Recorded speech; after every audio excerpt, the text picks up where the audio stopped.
So this presentation I'm about to share with you, I can present in a number of different ways. And what I learned from the University of Pittsburgh of Motivational Living is that there are 4 different personality types in any room. So what I want to try to figure out is what's the dominant personality type so I can focus on that personality type and gear the presentation towards it so that the majority of you can take this information, go out and use it and make a bunch of money. And I do that with what's called the shapes test. So what I'm going to put up on the board are 4 different shapes. Now, whichever shape jumps out at you, that's your shape, okay? But I don't want you to shout it out because I'm going to take a poll. So here are the shapes: the triangle, the square, the circle, and the star. How many triangles in the room? Triangles?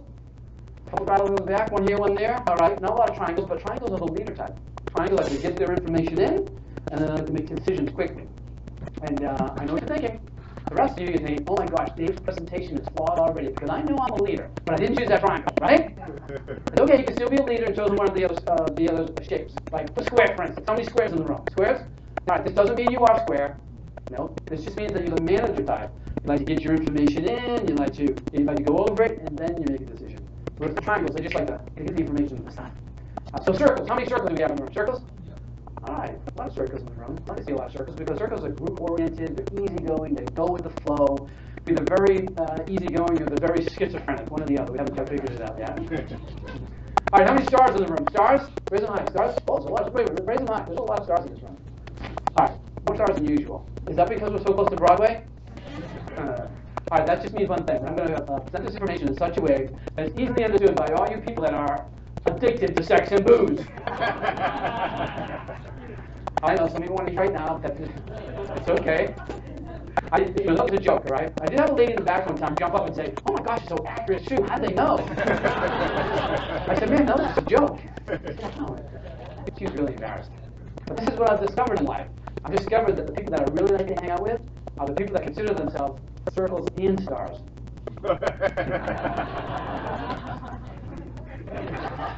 You got it. That was a joke too. Oh my gosh, the phone went off. You know what happens when the phone goes off in one of my rooms? The person has to sing. Yeah, and typically a song of my choosing. So, next phone. All right, so here we go. All right, so if you had seen the person that's standing in front of you today, you would have seen the same person because 18 years ago when I started, I was living in this 1-bedroom apartment in Brockton, Massachusetts, just south of Boston. And I struggled. I was living there until my mid-20s. I struggled most of that time because I was in this rock and roll band. I was in a rock and roll band called Flesh Picnic. I was a lead vocal. I loved it. We went mostly up and down the East Coast in the Boston area. And we tried to make it for about 10 years, did everything we could, burned a lot of brain cells along the way.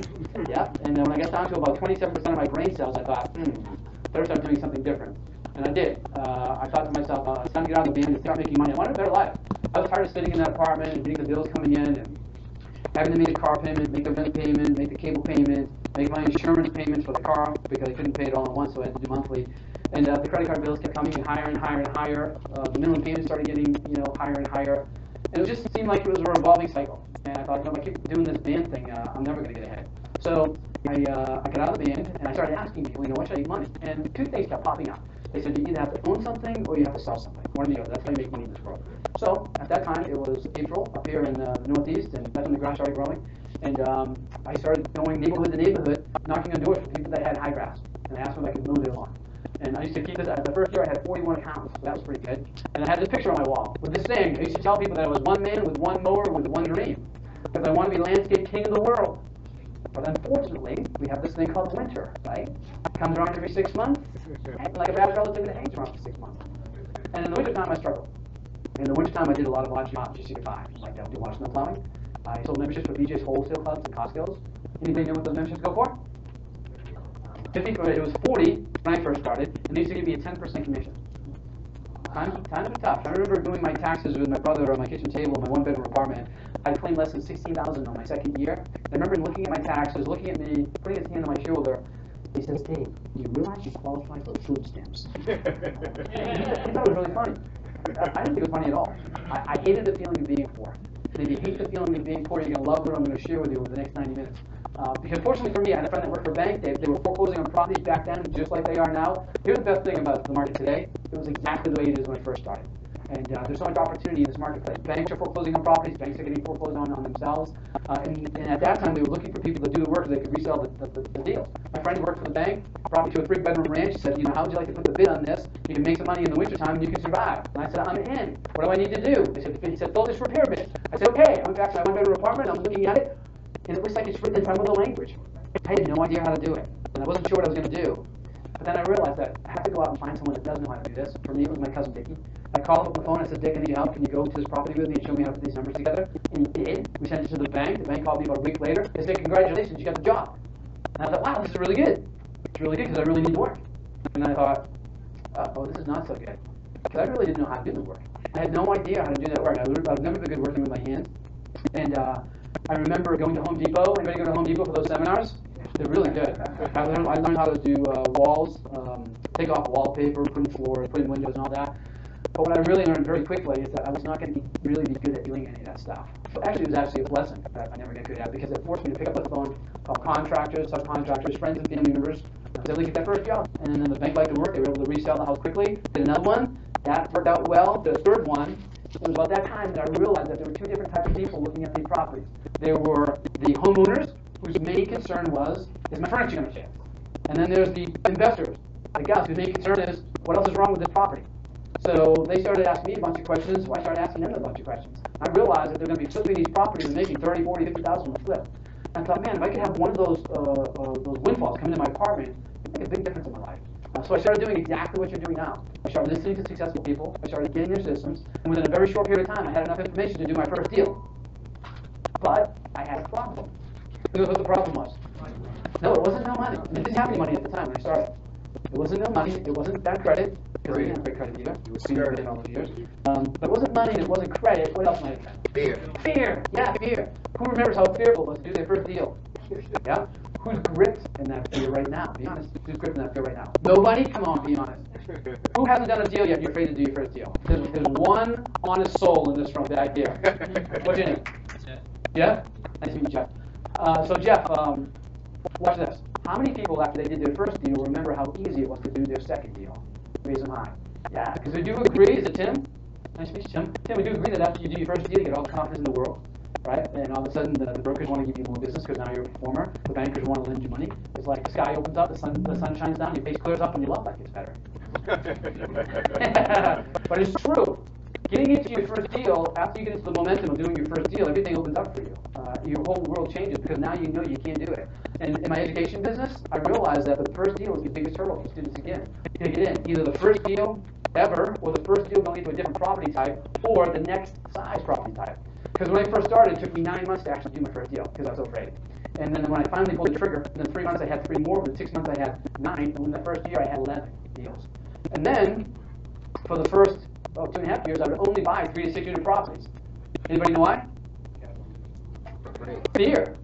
I was afraid to buy the bigger ones. I was so comfortable buying these smaller ones. It took me 9 months to do my first one. I was so comfortable buying these smaller ones that I was afraid to actually go up and buy the bigger ones. And I was actually forced to buy a big property. I'll go into that story in a minute. But before I did my first, I was so afraid to do my first deal. And for me, I had an extra fear factor. I have dinner with my mother and father every Monday night. Doing that for the last 22 years. Me, Mr. Champ, 2 kids, and my mother and father. And we have dinner together. And I remember when I first started thinking about investing in real estate, I turned to my father and I said, hey, Dad, I'm going to start investing in real estate. And he says, you are? And I said, yeah. He said, don't you know? I said, what? He said, real estate's a scam, Dave. I said, what? He said, yeah, real estate's a scam. He says, you start investing in real estate, and you're going down. My father used to say that so often that he would stop saying it. He'd just look at me and go. He said, Dave, what if this happens, and what if that happens? What if this, and what if that? And before I knew it, I had all these what ifs going on in my head. Does anybody have somebody like that in their life right now? Anybody? So you know what I did? What's your name? Dave, too? I think Dave. So you know what I did? I stopped talking to my father about real estate. Yeah. I would only talk in real estate with groups of people like this, people that understood me, people that were going where I wanted to go. But more importantly, people that had already been there, people that could mentor me through the process. And it wasn't that my father wanted me to not be successful. I was in the rock and roll band for 10 years. I was a crazy kid in the rock and roll band. He didn't want me to get into something and then fail at it. That's what he thought was going to happen. So that's what he was trying to protect me from. Plus, I'm Swedish. Any Swedish Americans in the room? Yes. Couple? All right. So, Swedes are known for 3 things. Number one, being very frugal. My father was very, very frugal. And that's why when I first started managing, I actually started managing my own properties to take a management fee, which is a big mistake. I'll talk about that a little bit. Number two, Swedes are known for being very trustworthy. And number three, Swedes are known for being very sexy. What are you laughing at? In the interviewer says, Harry, what is it about apartment buildings that get you going? Harry said, I always liked the idea that a group of people would pool their money together. That's my virus scan.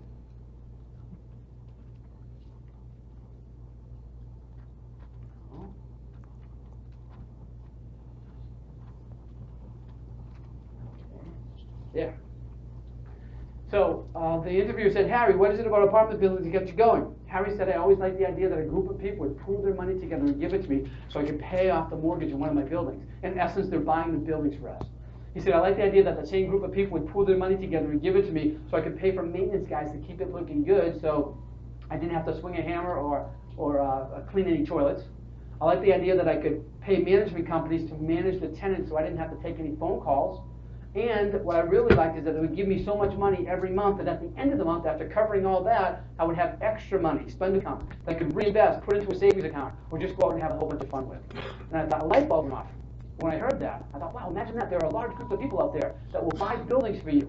Small buildings, medium-sized buildings, very large buildings. They'll buy them for you. They'll give you money every month so that you can pay for maintenance guys and contractors to keep them looking good so when you go to resell them, you can get top dollar for them. They'll give you money every month so you can hire a management company to manage them, but more importantly, they'll give you so much money at the end of every month, have spendable income that will very quickly equal what you're earning in your job, and then you can quit that job and become a full-time investor. Who wants to attract people like that in their lives right now? Yeah, absolutely. So as soon as I heard that, I go right to my real estate investment group. I start telling people what I'm going to do. I said, hey, I'm going to start investing in multifamily properties. What do you think they said? Yeah, they said, what, are you crazy? They said, what if this happens, and what if that happens, and what if this, and what if that? I thought my father was running the group. I did. But there were actually some guys in there, a small group of people that were buying and selling apartment buildings. Unfortunately, they pulled me aside and mentored me through it. By the way, is there anybody in this meeting for the first time tonight? Let me tell you something. The one thing that got me started and got me going investing in real estate was when I joined my local real estate investment group. Because inside of that group, there were people that were just like me. They talked like me. They did the same things that I did. A lot of them were broke like me, but they were out there and they were investing in real estate. And they shared with me how they did. And the biggest thing was when I realized that if they could do it and they were like me, then I could do it too. Do you guys believe that? Yes. That was the turning point. So if you're here for the first time, I would strongly encourage you to join this group because you have a great network around you. That you can come every month and be supported and be educated. Is that good? For you guys in the group, is it a great group? Yes. This is one of the best groups in the country right now. You should take advantage of it. All right, so Harry, so when I analyzed the first deal, all right, well, this is what I discovered. I discovered that management was the biggest problem with multifamily investing. And I managed for the first couple of years. Why? Because my father taught me to be frugal and I wanted to save the 10%. And I almost burnt out 2.5 years later. I realized that all I had to do was do the numbers, make sure that it cash flowed with a management fee in there, and then I would buy that deal. And then I would give it to a management company. If it didn't cash flow with the management fees in there, then I didn't buy the deal. I passed on it. Does that make sense? Yeah. Does it work? Yes. 7,000 units later, it works. So, before I go into how to analyze these deals. So I started from small to big. I already mentioned that story. The main reason I went into the bigger properties was because after 3 years of buying the smaller ones, my market started changing. It started to emerge. Within 14 months, I had created a $10,000 a month positive cash flow coming into my apartment. That made a pretty big difference in my life. Raise your hand if that would make a big difference in your life. Yeah. So guess what I did with that money when it started coming in? Yeah, well, I didn't invest it. I hid it. Yeah, I hid it because I wasn't sure how long this was going to last. So, and I wanted to make sure that I had maybe some money for a rainy day. But I didn't realize at the time is that if I just kept following the system that I was creating, that money would come in month after month and it would get bigger and bigger and bigger, which it has. So the other thing is I become a multi-millionaire in like 2.5 years, but that was because my market increased, just like this market's going to as well. I started learning that what goes up must come down. And I thought, if I don't move that money to put it into cash or move it into another market, then I'm going to lose that equity. And I thought, I wish there were markets out there like Brockton was when I first started. So when Brockton goes up and starts to come back down, I can move that money there. And while Brockton is going down, I can be doubling, tripling, quadrupling my money on an upside, on an up market. Does that make sense? Yes. So I moved my money down to Montgomery, Alabama first, Texarkana, Texas second, Jacksonville, Mississippi, mainly because they were building car plants down there. And they were building biotech plants. And one of the things we do when we're investing in emerging markets is we follow job growth. You want to write that down? Follow job growth. Can we turn up the AC? And the average market cycle lasts between 8 to 12 years. You want to write that down. The average, and I'll get into this a little bit deeper when we talk about market cycles. But the average market cycle lasts between 8 to 12 years.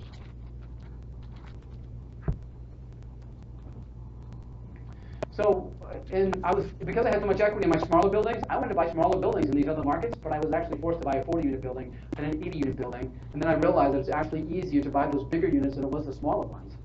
So my goal originally was to own 1,000 units. I thought I own 1,000 units, live on an island. And then I changed it. When I realized that it was easier to buy these bigger ones, I moved it up to 10,000 units, which we're well on our way to hitting. So I still work the same system that I created all those years ago. I'm the best-selling author of 3 books. First one is Emerging Real Estate Markets, which anybody read Kiplinger's magazine? Kiplinger's is a financial magazine from Wall Street. They actually interviewed me back about 10 years ago, and they heard about me going around and buying in these different markets. And so I was in that magazine, and then Wiley, the publisher, called me up and said, "Are you interested in writing a book? We'd like you to write a book about that subject." And I said, "Sure, I'll do that." And because I wanted to make my mom proud. I was in the rock and roll band for 10 years. I had a lot of making up to do. So I wrote this book, Emerging Real Estate Markets. It became #1 very quickly. Successful people take action. Anybody want this? All right, let's give him a hand. That's okay. Let's give him a hand for taking action. After that one became so successful, they asked me to write another book, and I said, sure. So I wrote Multifamily Millions, and that one became #1 very, very quickly. Yeah, let's give him a hand. I didn't even say anything. He just knew what to do. All right, the third book I actually don't have with me. I gave it out earlier, but I get a call on a Monday afternoon.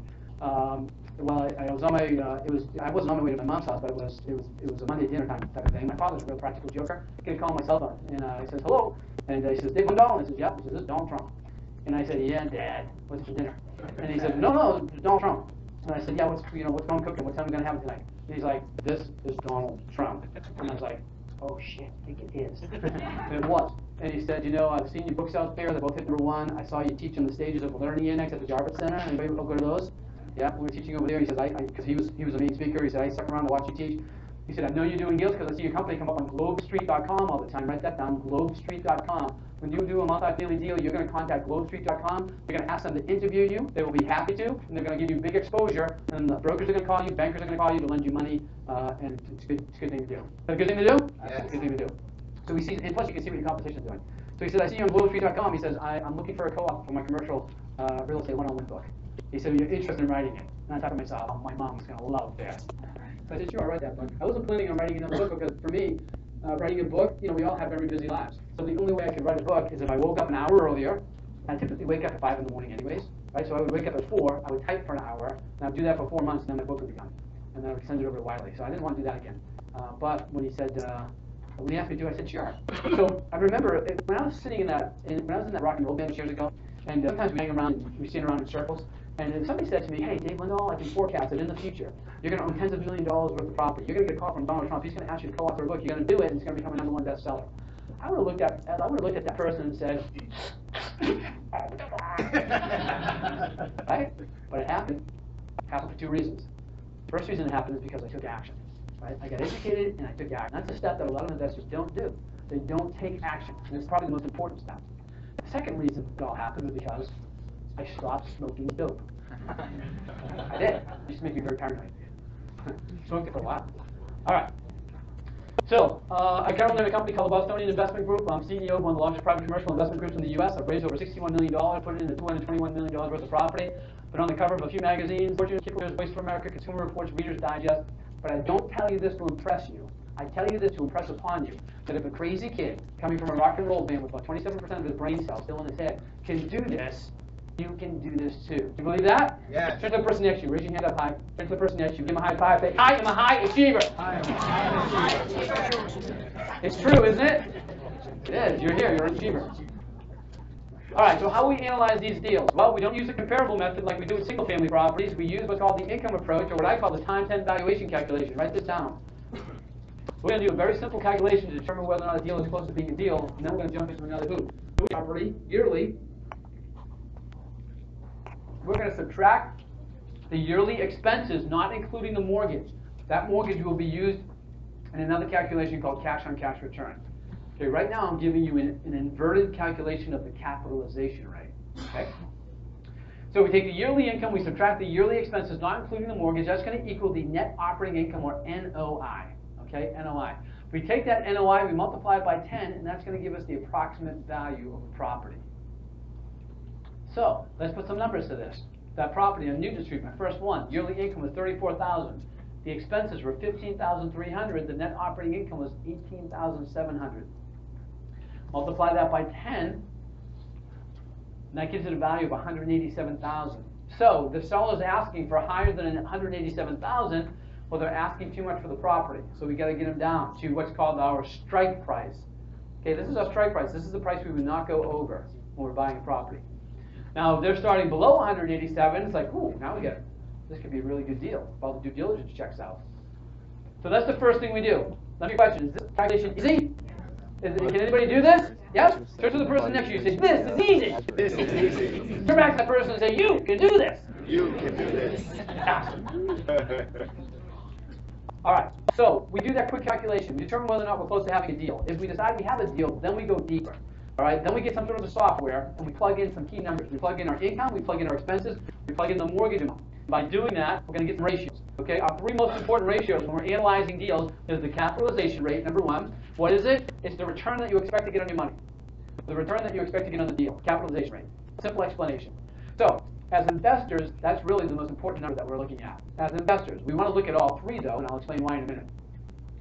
So the second thing we take a look at is the cash-on-cash return. Now, the cash-on-cash return tells you how fast you're going to get your money back. Now, if you're an investor and you're not putting any money into the deal, who's really concerned about this ratio? The people putting the money in, right? The private investors putting the money into your deal. So then the third ratio we look at is the debt coverage ratio, which tells you how many times your cash flow covers your mortgage. So the banks like to see a 1.25 debt coverage ratio. Write that down. The banks like to see a 1.25 debt coverage ratio. And what that means is for every dollar that you're paying for a mortgage, for the mortgage payment, you have $1.25 coming in cash flow. So you have a 25-cent buffer per dollar. That's what the banks like to see. For every dollar that you're paying out on your mortgage, you have $1.25 coming in cash flow. So you have an extra 25-cent buffer. So that's what it means, 1.25. If it was 1.3, you'd have $1.30 coming in for every dollar going out. That's how, pardon? That's the net they're looking at, or the gross sales? Is it the NOI they're looking at? Yeah, it's the NOI, correct. The actual calculation for this, though, the formula is NOI divided by debt service, which is the mortgage payment. Yeah. Yeah, NOI divided by debt service. And by the way, we talked about the calculation for NOI. So you saw the calculation for NOI a little bit earlier. So, in order for a deal to work, where your investors will be very happy to open up their wallets and give you money, these are the ratios you need to see. You need to see a cap rate of 8 plus, a cash-on-cash return of 12 plus, and a debt coverage ratio of 1.6 plus. What those numbers mean is that you can carve out at least 25% of the deal. All right, you can carve out at least 25% of that deal for you.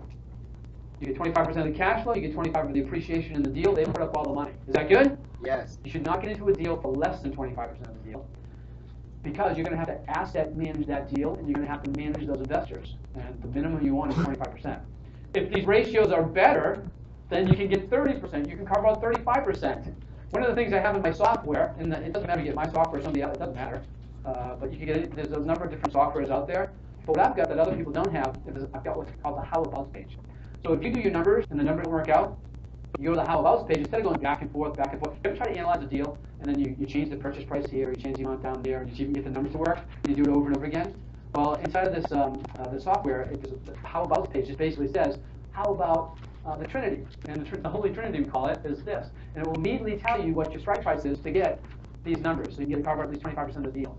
So then, you never go into a deal with just one figure, right? You're always looking for your options. You should have A, B, and C options when you're negotiating a deal. So you can put in 30%, you can put in 35%, you can put in 40% for the carve out.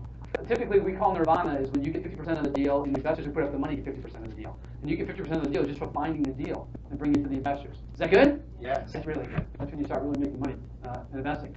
So when we get a deal that does work like this, I call it the Holy Trinity, because typically 1 out of 20 deals will work when you're first starting out, as you're getting started. So when you hit that 1 out of 20, all of a sudden the sky opens up and you hear this noise. Because it truly is a religious experience. Exactly. It is. All right, so here is Carol. Carol's from San Jose. She's actually doing deals in Austin. And this is what she had to say after she just got started investing in multifamilies. Oh, wait a minute. There's no sound on the computer, so I'm gonna see if I can hear it.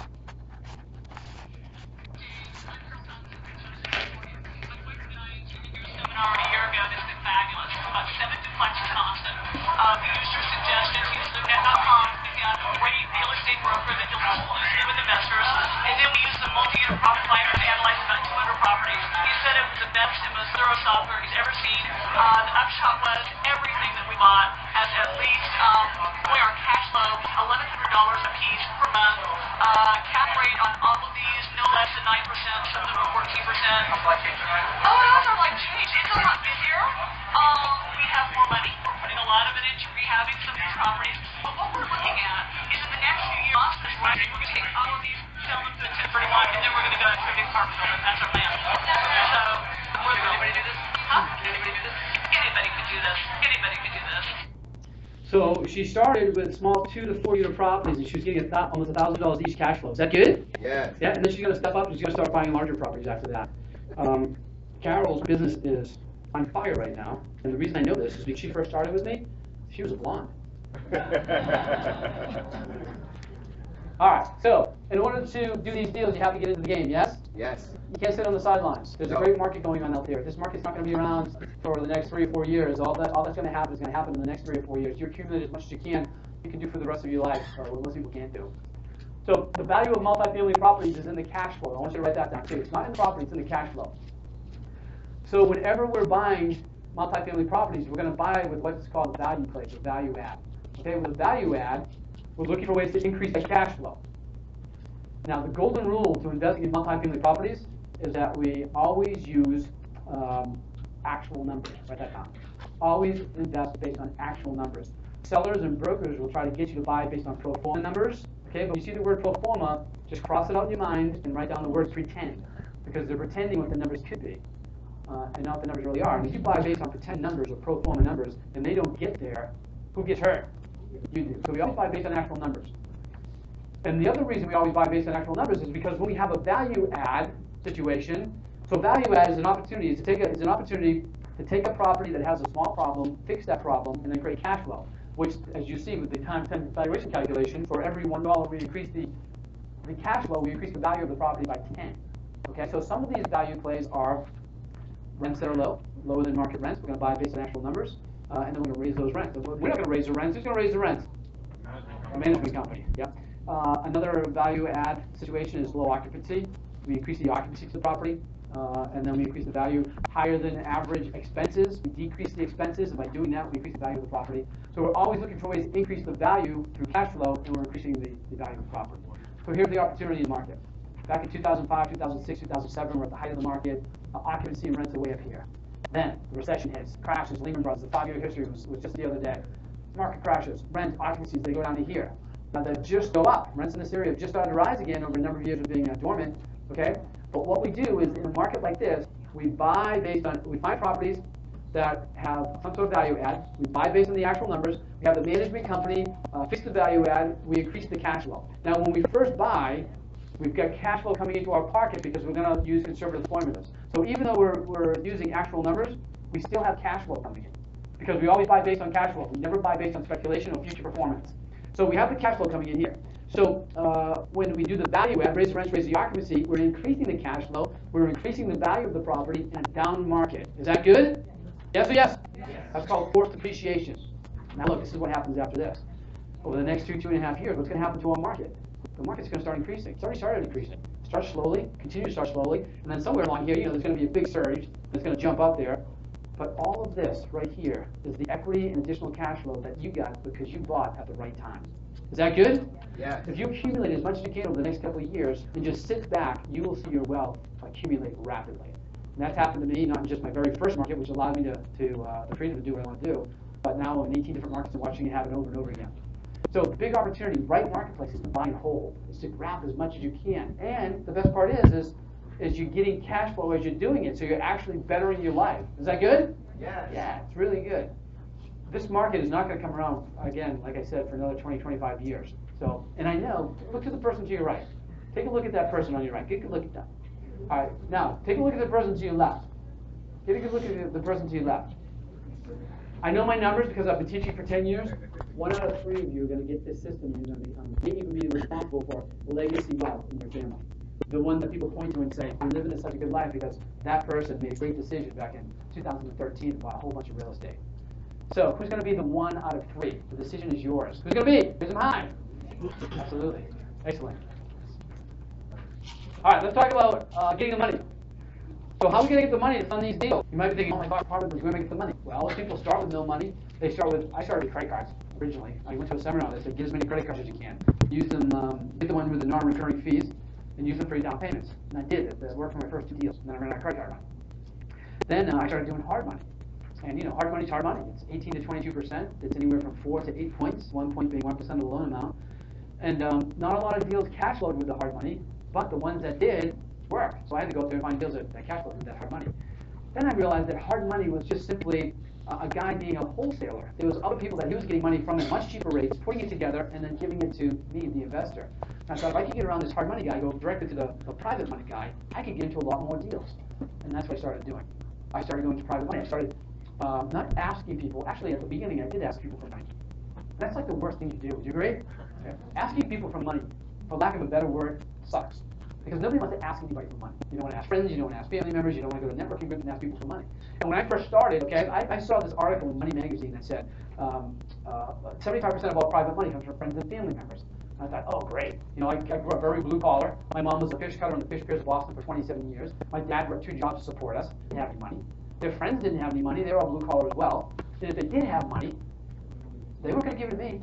I was a crazy kid in the rock and roll band. I had this unbelievable reputation. Okay, so they were not going to give it to me. I actually had to go out and find people that didn't know me, who didn't know my reputation, in order to have a chance of getting money. So I thought to myself, where are these people that have money? Where could they be? And I realized these are business people. Business people have money. If their business is successful, they're probably too busy working in their business. They love to take advantage of real estate, but they don't have the time to. So I started going to the business meetings. I started going to business groups, citrus groups, Business Networking International, the Chamber of Commerce, the Rotary Clubs. All these people were happy to see me because I was a real estate investor. They weren't happy, though, when I was asking for money. And I wasn't happy to be asking for money either. So all of a sudden, I had this epiphany about 6 or 7 months into it. I'm sitting outside of one of these organizations. I don't want to go out because I'm dreading going in to give my pitch. You got any money? You got any money? And so I thought to myself, what am I doing? I've discovered that most of these people, they have their money in IRAs, CDs, savings accounts, various instruments like that. How much are they making on those? Like 1%? Yeah, they're making like 1 or 2% on that. I thought I get this real estate deal where I can show them they can get an 8 to 10% cash on cash return, a 25% annualized return on the deal. I thought to myself, I have an opportunity here. I've got an opportunity for them to make a whole bunch of more money than they're making in the investments that most people have the money in. So it changed the way I looked at this. I went in there not now thinking I'm going to ask for money. I went in there with a swagger, knowing that I had an opportunity that was going to make them more money. Does that change your reference in your head? Yeah, do you all of a sudden go from a feeling of weakness to a feeling of strength? Yeah. Now add this one to it. Add the fact that you don't have to allow everybody to deal. As a matter of fact, you pick and choose who you want into your deal. People have to qualify to get into your deal. How does that make you feel? When you tell people that you don't allow just anybody into your deal and you're looking for certain types of investors, they will be attracted to you even more. So number 1, write these 2 rules down. You are offering opportunities, and you do not allow just anybody in your deal. Offer opportunities, and don't allow everybody in your deal. Let them know that you don't allow everybody. And who are you going to allow in your deal? You're going to allow people in your deal that you get along with, right? I mean, you do not want a pain in the butt in your deal. Because, and here, let me share something with you. Can I share something with you about 18 years of real estate experience and syndicating deals? The person that puts in the least amount of money in the deal, they're going to be the biggest pain in the butt. Yeah. So just keep that in mind when you're doing it. So, and if somebody is a pain in the butt at the very beginning of the process before you close that deal, fire them. Fire them for your deal. There's a law that says you have to have them in your deal. Get rid of them, because if you don't, they will be that pain in the butt all throughout the deal. How do I know this? Experience. Too much experience. All right, so real estate investment groups. I know there's money in this room. I've been in a real estate investment group up in Boston for 6 years. I started running it about 10 years into investing. And when I went to my real estate investment group in Brockton and Peabody, Massachusetts, I was finding money. One of the best strategies you can have is to sit next to somebody that you know at every meeting. Tell them what you do. You can have 2 people on each side of you that you don't know. Talk to them. Because people aren't going to do business with you unless they like you and trust you, right? Yeah, so just talk about the things that you like to do. Find commonality. That's really important. Write that down. Find commonality. You will do business faster with real estate brokers that will bring you deals and private money investors that will give you the money if you have something in common with them. And you can find just about something in common with everybody. It has to be sincerely in common. Don't try to fake it. Has to be sincerely in common. And when you do, you talk about something that you're passionate about, and then when you're talking to these people, you bring that up first, you bring up business second, before you know it, become friends, and then before you know it, you're doing business together. Is that good? Do you know it takes the average, if you get a deal from a real estate broker, it takes an average of 4 months when you first introduce them. But when you find commonality, you can cut that down to 2, sometimes even 1. Is that a shortcut secret? Yes. Is that good to know? Say yes? Yes. All right, international groups. Did you know that the world right now thinks that America is selling for half price? Why is that? Because it is. It is. So you've got people from Germany, from Russia, from China. It's really hard to get Chinese people to get their money out of China. Hong Kong. There's a lot of people that want to be investing in the United States, but they need somebody in the United States to be investing with. So if you hear somebody with a different dialect, with a different accent, ask them if they know somebody in their country that's interested in investing in U.S. real estate.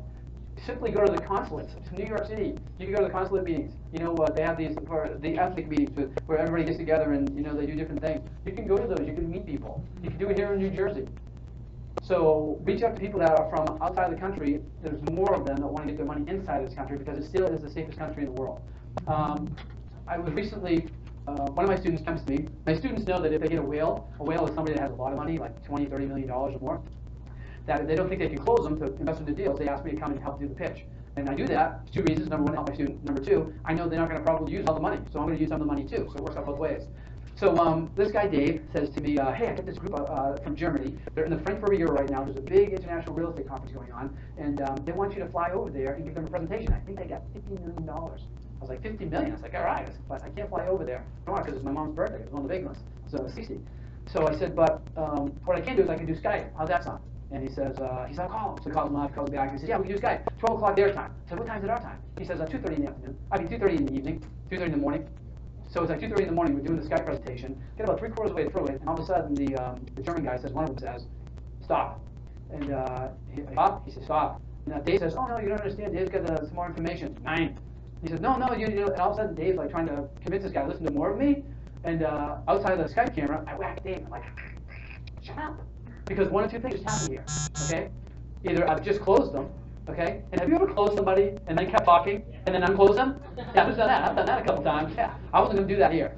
Not for $50 million. And then the second one is if they're not interested, right? It's 2:45 in the morning, or 3:15. Let's just go to bed. So do you want to hear what they said? I actually recorded this. Because one of the things I think that has made me successful is that every time I try something new or do a presentation, I always record it, and at the end of it, I listen to it, and I say to myself, what did I do right? What did I do wrong? How can I make it better? Write that down. It's really important. What did I do right? What did I do wrong? How can I make it better? And here's another secret to success, okay? And it's one that most people don't want to do. And that is, it's another 3. It is be bad, get good, master. Be bad, get good, master. See, most people are afraid of being bad. And you got to be bad. You didn't come out of the womb with a deed in your hand, right? So you got to be bad. Then you get good, and then you master. But so many people are afraid to be bad that they don't get good and never master anything. What does it matter if you're bad at something at the beginning? You're just like everybody else. All right. So let me see if I can get this to play. This is what the German guy said. And the other voice you hear is Dave, the other guy.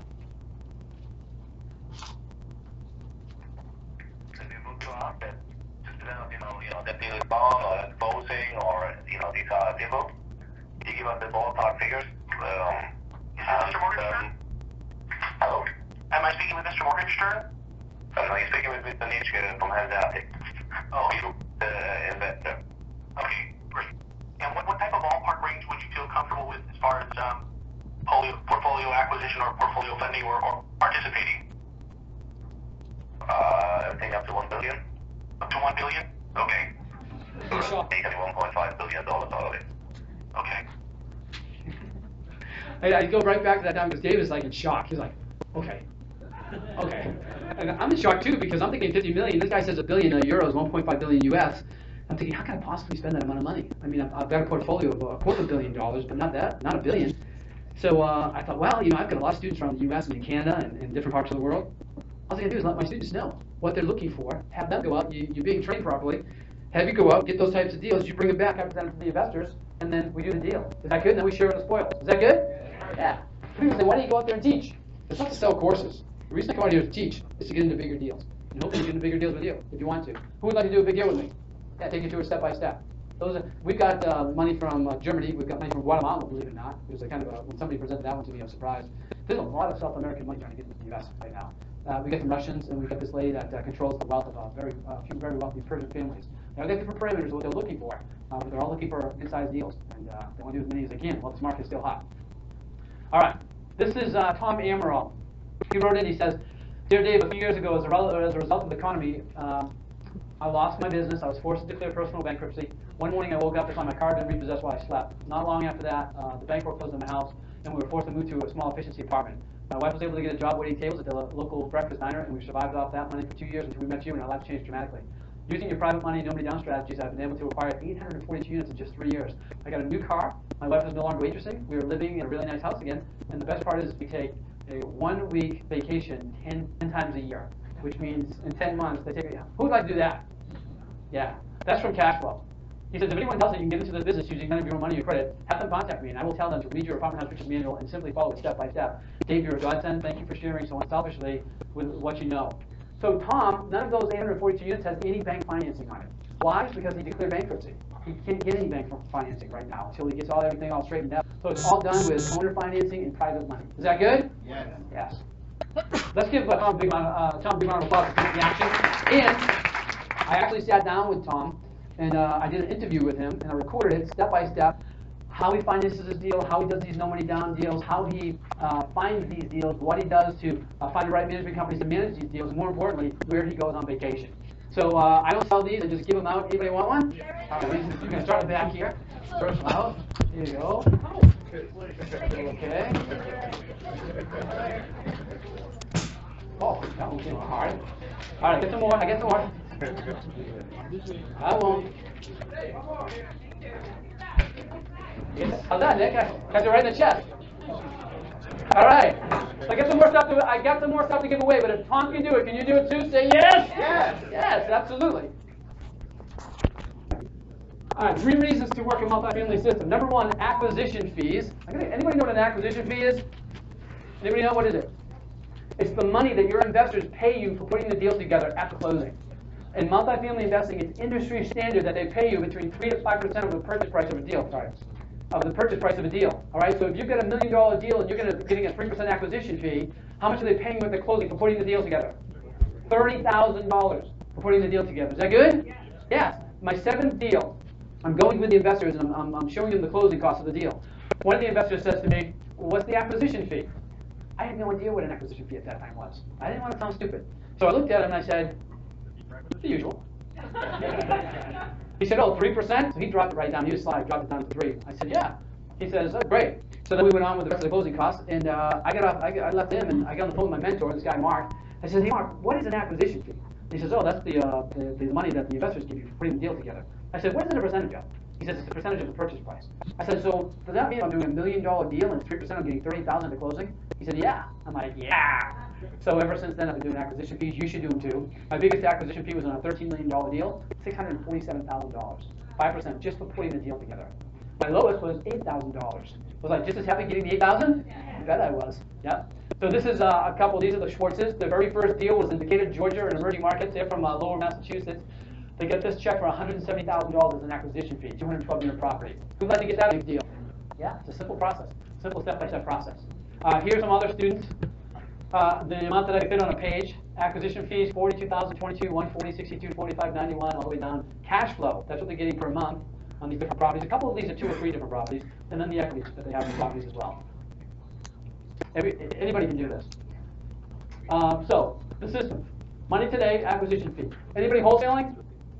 You don't need to wholesale apartments when you're getting a big chunk at the closing, and the very next month you're getting a cash flow check, and another cash flow check, and at the end you got this big amount of appreciation waiting for you. Correct? Yeah. So you hold on to the deal. I call it hold sailing. Instead of wholesaling, hold it, sell it later, get a big check. And then the money later is your appreciation. Well, the cash flow allows you to do the things that you're not doing now. Provide for your family, make good decisions as to, you look at the prices on the menu, you want to take great vacations, you do that with your family. The appreciation is, yeah, your property is going to increase in appreciation year after year. Real estate does. Sometimes there's down markets, but it does over time. But also, when your tenants are paying down the mortgage, you're getting equity buildup in the property as well. You're creating bigger and bigger checks the longer you hold the property. You want a second or third home, you either refinance or you sell the property, pull one of these checks down. You want a luxury car, or you want to do something, you want to take a round the world trip, do a refinance, pull some of that money out. God forbid somebody in your family gets sick and you need medical expenses, just pull that out. You've got the security of knowing that you've got appreciation. Properties, holding properties is security, because security is the appreciation of your properties. So there are certain advantages that multifamily investing has over other forms of investing. One of them is cash flow. That's like number one. You want to write that down. Cash flow equals freedom. Cash flow equals freedom. I own 34 properties right now. I have 34 checks coming into my home or my home month after month after month. Sometimes I give half of those checks to charities. I support a lot of different charities because I know I'm getting another full set of checks coming in the very next month. Sometimes I go, cold out here in the Northeast in the winter. Sometimes I go down to the Caribbean for 2 weeks in the winter, and I call home, find out what the weather is. If it's not good, I stay for another 2. Call home, find out what the weather is. If it's still not good, stay for another 2. But on that beach, what's happening? What's going on in my mailbox each month? Those checks are coming in month after month. If I go to Vegas and I blow every one of those checks, what's going to happen the very next month? More checks. Those checks are going to come in my mailbox. Folks, I am powerless to stop those checks from coming into my mailbox. That is a beautiful feeling. And what those checks represent is financial independence and financial freedom. And for each of us, it means something different. Some of us want to give back to, maybe we want to buy a bigger house so our family can settle down. Some of us want to just go out and buy a bunch of toys. Some of us want to give to a struggling loved one, or maybe back to our church. Financial independence and financial freedom means something different for each of us. Who wants to share what it means for you? What are you going to do when those checks are coming into your house? Man, what are you going to do when those checks come to your house? You're going to travel the world. Where's the first place you're going to go? Sweden. Yeah. People say to me all the time, do you speak Swedish? I do. Can you much play? Yeah. Italy, nice. I've always wanted to go to Italy and Tuscany. I've been to Italy like 6 different times, but I want to go to Tuscany and take cooking lessons. That would be awesome. Who else? What are you going to do? Phil? You're going to provide for your family when you're gone. You're going to leave legacy wealth behind you. Yep, awesome. Who else? What are you going to do? What are you going to do, ma'am? You're going to give to your church. Awesome. Nice. Who else, ma'am? You're going to pay off student loans. Nice. Oh, that, ma'am? What are you going to do? You're going to give to your church as well? Very good. Who else? Put your grandkids through school. Pay off your son's loans. Yeah, awesome. Hey, who's working for somebody right now? Yeah. How about instead of working for the man, who wants to be the man? Or the woman? Or the man-woman? Hey, I'm from Massachusetts, is where it all began. Right? And how about this? Really what we really want to have is the attitude, right? The attitude is that you can do what you want, when you want, where you want, for as long as you want, and with who you want. Yes? Yes. And if you really think about it, it all comes down to family, right? Everything starts with giving back to our families, making sure our families are provided for. I'm blessed. I come from a very big family. The immediate family, there's 18 of us right now. I grew up with 12 different cousins, and we were like brothers and sisters growing up. I had 2 brothers and a sister in my family. My father used to take us up to Papoose Pond in Maine every year. Anybody go there? Papoose Pond in Maine? We used to take a lake. And we used to go up there every summer in August, the first 2 weeks. We used to have a big pot tent, and that's where we used to stay. And it used to be a blast. What I didn't realize until years later is the reason we were in a pot tent is my father couldn't afford anything else. But it didn't matter to us because we had such a great time. And I thought, what I want to do is I want to give back to my family, and I want to create those memories for my nephews and nieces. So what I do is I take my family over to Martha's Vineyard every year. My nephews, my brothers and sisters, all the kids. I bring everybody over there, and we spend the first 2 weeks of August, and creating a whole bunch of memories.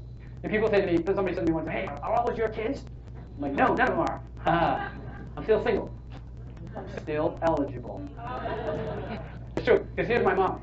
My mom says, Dave, if you don't advertise, you ain't going to get. I said, all right, Mom, I'll tell them. So consider yourselves told. Here's the other thing. My mom was a fish cutter in the fish pier of Boston for 57 years. One Monday night, not 57, 27. So when she was 57 years old, though, she comes home on a Monday night and she's in tears. And we're like, Mom, what's up? She said they sold the fish market and they laid me off. I'm like, what? Yep, they replaced her with a machine. 27 years in the business. What skills did she have? She was a fast fish cutter, but she didn't have much skills. She's like, I don't know what I'm going to do. And my father, I could see look in his eye. He didn't know what he was going to do. Even though he preferred to provide for us, still in the lean times, it was my mom's economy that came in that really helped out. So I went over to the junk drawer at home, and at my mom's house, and I got the piece of paper, and I said, here, take this. She said, what's that? I said, that's your new job. She said, Dave, it's a blank piece of paper. I said, I know, write down what you want to do and how much you want to make, come to the office, start doing it tomorrow. If I was still a landscaper, I wouldn't have been able to do that. If I was working for the man, I wouldn't have been able to do that. And she looked at me and she said, are you really serious? And I said, yeah. I said, start writing. You want to know what the first thing she wrote on that piece of paper was? Do you? She wrote down, I want to be golfing every Tuesday and be paid.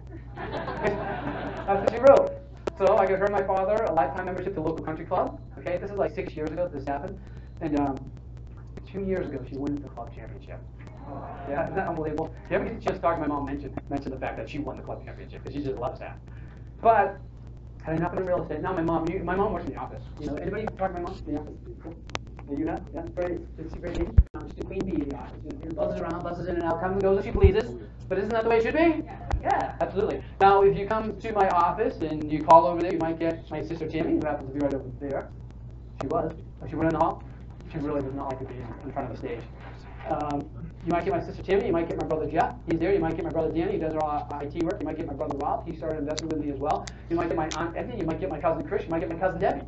Because I believe in taking care of your own. You believe in taking care of your own? Yeah. So think about what you're going to do when those checks start coming into your house month after month after month. What are you going to do with your family? How are you going to better provide for them? Where are you going to take them vacations? You know, how are you going to set them up for when you're gone? That's what cash flow does for you. That's what appreciation does for you. Here's my dad. Here's my dad right here. That man believes in real estate now. There's no doubt about that. And he was right. All of this, you know, I go down to the bank every month and cash those checks. It's a beautiful thing. All right, you can do this part-time and be your own boss. You can do this part-time and be your own boss because you're going to get good quality management companies to manage your property. All right, and then you'll start, if you're working a job right now, you'll start getting cash flow until you get enough to pay for your job, then quit a job, become a full-time investor. Now, would you agree that the management companies are the key players on your team? Would you agree that some of them aren't that good? Yeah. So I own in 18 different markets. I go to the same source to get the good management companies. Can I share that with you? Yes or yes? Yes? All right. Go to this website, www.iren.org. It stands for the Institute for Real Estate Management. I have no affiliation with them. They just provide good quality managers. Because they have good trainings, people take 5 different classes, have to pass 5 different tests, and then they can get what's called either a CPM or an ARM. And this website has a lot of different designations. These are the 2 that you want, the CPM and the ARM, so watch out for those. Certified Property Manager manages 50 and above. ARM, Accredited Residential Manager, manages 50 units and below. Doesn't matter what city you're interested in investing in, go to the website, click on one of these, they'll give you all of the CPMs and the ARMs in the area. Then call them up, ask them a series of questions. I usually call 2 or 3 of them, ask them a series of questions, and then I choose the one that I get the best gut feeling from. 99% of the time, you're going to get good managers. There's always that 1% of the time where you're going to get somebody that's not performing, you can replace them. They're going to give you an income and expense report. Report. Okay, you're going to get once a month. I want you to get what's called a trend report. Write that down. Trend report. Trend means that you see the months side by side. January, February, March, April, May. So you can see if the income is trending up or trending down. You can see if the expenses are trending up or trending down. If your income is trending up, then you only have one problem. What's that? How to spend the money. If your income is trending down, then it's time to call the management company. It's time to hold their feet to the fire. Because it's the management company that does all the hard work. It's the management company that does all the heavy lifting. You've got just one thing left to do, and what's that? Yeah, cash those checks. That's not a bad thing. All right, let's deal with more money. If you're flipping single-family properties, how much are you typically making on the flip? How much? 50? That'd be a good flip. It goes anywhere from 10 to 20 to 30,000. Would you agree? Mid-sized multi-family properties, 20 to 50 units, you're making anywhere between 100 to 300,000. How many singles do you need to do to equal one multi? Mid-sized multi. Anywhere from 8, 10, 12. And I don't know about you, but I like to do less deals and make more money, and then I have more free time. Does that make sense? Yeah. So I did a deal with my brother. It was a 32-unit property. We closed on it last March. It took about 3 months to flip it over. We got this check for $277,438. At the same time, I was doing another deal. That one took 4 months to do. This one was 52 units. And in March of this year, we closed on this one. We got $312,552. Let me ask you a question. If those checks came into your house at the beginning of March, would that be a good year for you? Raise your hand if that would be a good year for you. So what are you going to do with the rest of your time? What you want, when you want, where you want, for as long as you want, and what? With who you want, right? Freedom. Yeah. So 18 years ago now, I was a weed picker. I was a dirt poor landscaper. I wanted a better life. Aren't we all in this room right now because we want a better life? Yes? Yeah. Back then, I created a system. I created a system because no matter how hard I looked, there was nobody out there teaching me powerful techniques. Techniques that you can very easily duplicate and get the same results. But whether you now decide to get involved is completely up to you. Who's ready to get involved? Let me see show of hands. Raise them high. Let me see. All right, who's not so sure yet? Let me see. It's okay, because I'm going to share with you some great information on market cycles next, and then you get a good idea of how we're going to invest per cycle. It's less risky. You got a single-family property, okay, and you lose the tenant. What have you lost? 100% of your cash flow. Where are you going to get the next mortgage payment? Hit National Bank, right? You get a 10-unit property, you lose a couple, the mortgage payments being made, you get the cash flow coming in. You have a 20-unit property, you lose 5, the mortgage payments being made, the cash flow is coming in. Can you see how the more units you have under one roof, the less risky your investment is? Yes? Yeah. Now check this out. Economies of scale favor the multifamily properties. Look what I got here. I've got 16 single-family properties. I got one 16-unit property. Here I've got 16 rooms that need to be replaced or repaired or replaced sometime in the future. Maybe in the near future, maybe farther off in the future, but it's going to happen. We got 6 lawns that need to be mowed. We got 6 tenants all spread out through our city or town. But here we've got one roof, we've got one lawn, we've got all our tenants centrally located. Can you see how the economies of scale favor multifamily properties? Yes? Yes. There's less competition. I read this in Commercial Real Estate Investing Magazine, which is a great magazine. This was 2 months ago. Only 18% of all real estate investors invest in multifamily. Wow. But check this out. That 18% controls 82% of the real estate wealth created. Is that a fascinating statement? Yeah. This is Tyler Ford. He's from here in Jersey. He writes in, he says, and he's, by the way, married, 2 great kids. He's afraid during the session he's going to get laid off. He wanted to make sure that he provides for his family. Fortunately, he didn't get laid off. But he writes in, he got his first deal, 28-unit property, $1,400 a month positive cash flow, $28,000 acquisition fee going into it. Is that good? Yeah. That's good. He writes in, he says, Dave's system gave me the deal analysis skills and constant motivation to follow through my real estate aspirations. He has given me countless pointed dump you programs, and unfortunately I needed to contact brokers, banks, and management companies. I have expanded my knowledge way beyond comprehension, and I've come so far in so little time. Thanks, Dave. I got some of him on CD as well. Let me send some of these out. Let's start in the back. Who wants one? All right, see that guy way back in the corner? We'll go over here, we'll go right there.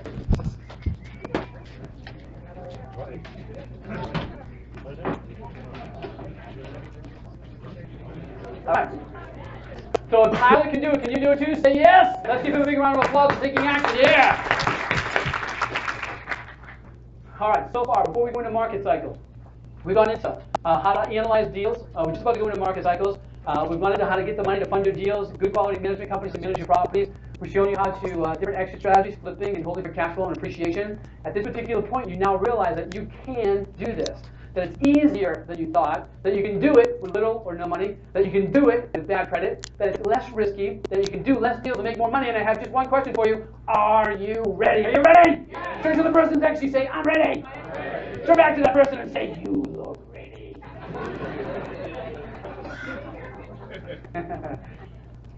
All right.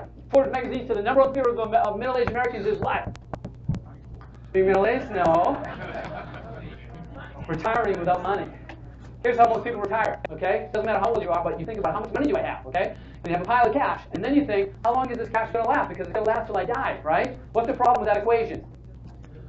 You don't know when you're going to die, right? You have no idea. So because of that, you live in scarcity. You live in, oh my gosh, I want to go, I'm going to do that trip, but I'm not going to take the deluxe version. I'm going to take the economy version because this is going to last for me. Go to a restaurant, you look at the prices you're ordering instead of steak because this is going to last for me. Okay, at Christmas time, you give me gifts, you're looking, you're always looking for these different sales that are going out there so that this pile can last. But when you invest in multifamily properties, you get cash flow coming in. And that cash flow comes in year after year after year, all the way to the day you die. And not only that, it gets higher every year. Because aren't you going to raise the rents every year on your properties? Yes? Do your tenants expect you to raise the rents every year? Yes? Let's not disappoint them, right?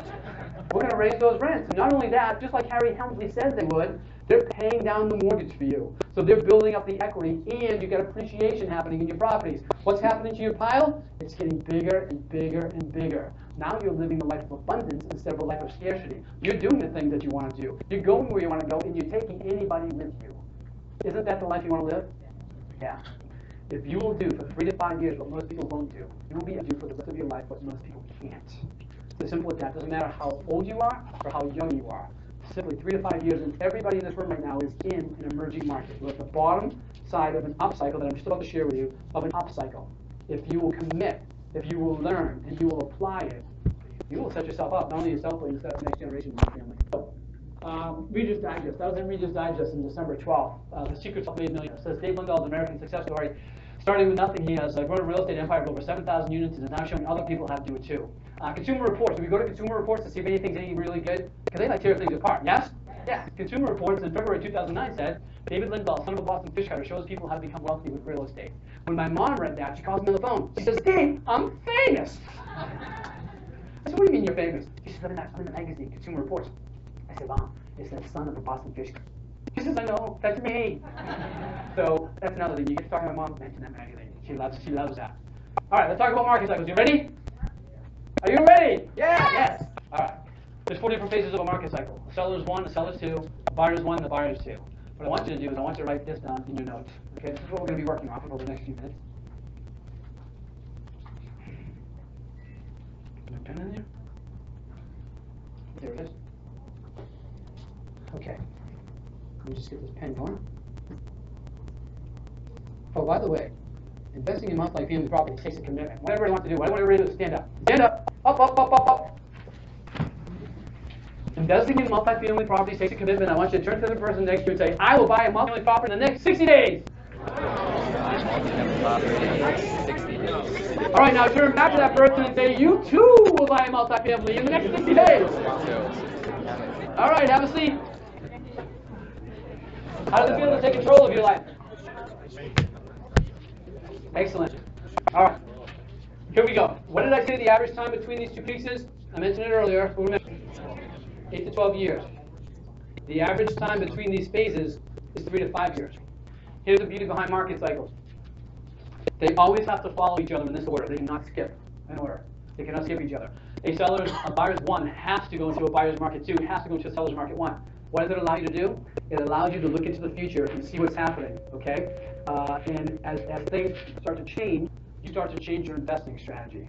So each one of these phases has a certain characteristic that I'm going to share with you. It also has a certain strategy that you're going to be using. So let's start with the seller's market 1. In the seller's market 1, let me just erase this.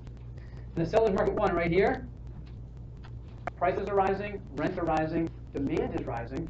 Okay, and demand is at its highest point. That's the key characteristic, so you want to write that down. Demand is at its highest. And in seller's market 1, construction is in full swing as well. So because demand is at its highest point, you can do both strategies in real estate. Both strategies are buy and hold and flip. You can buy and hold and flip. This is the only one of the 4 phases where you do both buy and hold and flip at the same time. That's because demand is so high. From the seller's market 1 to the seller's market 2.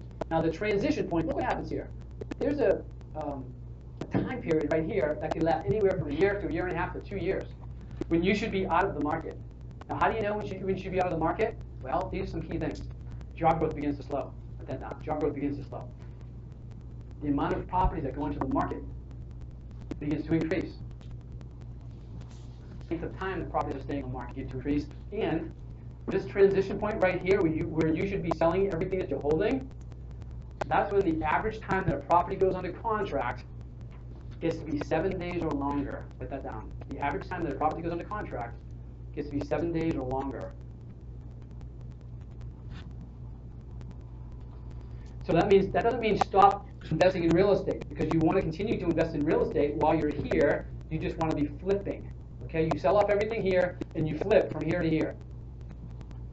And in the seller's market phase 2, you're never investing in somebody else's seller's market phase 2, only in your own backyard. The reason is this market changes so quickly.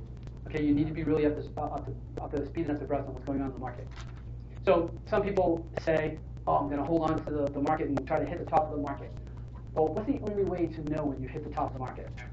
Yeah, after it passes. The only way to know is after it passes. So my mentor Mark told me, Dave, you want to get out of the market here and leave a little meat on the bone for the next guy. Because you've heard of the bigger fool theory, right? You don't want to be the bigger fool that gets caught here at the top of the market, because from here, you go in 7 to 10 days to get a property under contract. As you go up higher, it starts to increase. Eventually gets to about 10 to 15, and about the 10 to 20 mark, this market's going over. And as soon as it goes over, it goes to 90, 120, 180, and it just keeps going. The amount of time it takes property to go into contract. Now, if you're flipping deals, okay, if you've sold everything here, you've got yourself into a cash position. You're flipping around here, but you're in a cash position. Now, what are you going to do with that cash?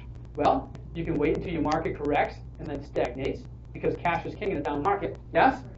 Or you can do what a lot of my successful students are doing, is they're taking their cash, they're moving them into new emerging markets, and while their market is correcting and stagnating, they're doubling, tripling, and quadrupling their money. Does that make sense? That is how wealth is built in real estate investing. So from the seller's market phase 2, we go into a buyer's market phase 1, which is here. I'm going to bring it over to here.